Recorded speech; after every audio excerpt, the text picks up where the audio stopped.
My now fiance Stu, who found me not breathing, sat on the sofa with a laptop on the floor. Now, if you're not into like mystical near-death experience things, then scroll on by. Quick recap.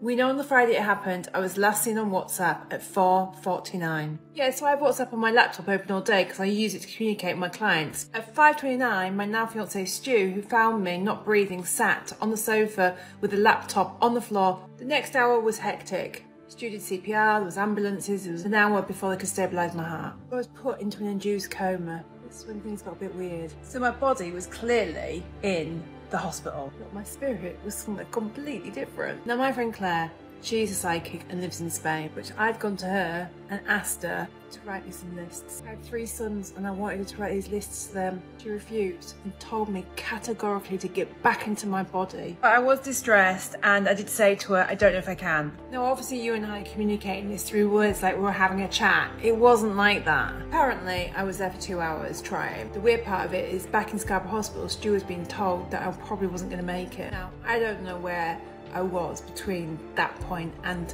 returning to my body. Sadly, there was no white beings that came and chatted to me. One of the biggest questions I get asked is, do I not worry it'll happen again? And the answer, quite frankly, is no.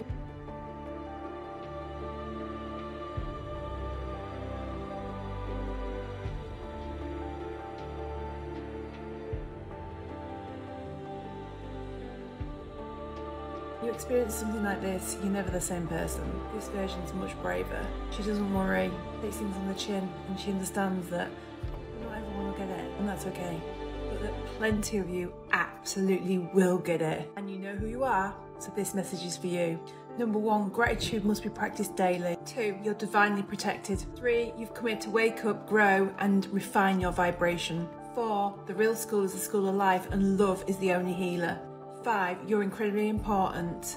6, life might throw challenges, but without dark you would not know what light was. And 7, you are here to experience a spectrum of emotions. You are not here to hold on to them, to beat yourself up or suffer. Came back on Sunday with 0 brain damage. Lots of weird and wonderful godisms happened in that 48 hours. First ambulance one that came, also called Stu. Stu, my fiance, this is when it starts to get really weird, so if you're not into stuff like this, then scroll on by. I have a friend in Spain who's a psychic, who did not know what was going on in England. Gets in touch with my sister who lives in Australia saying, what the heck's going on? I've got Kirsty's spirit in my front room. Well, what happened next is a whole other video, I'm afraid. When you get a second chance at life, you do not waste it on overthinking because you're too busy being so grateful for your life.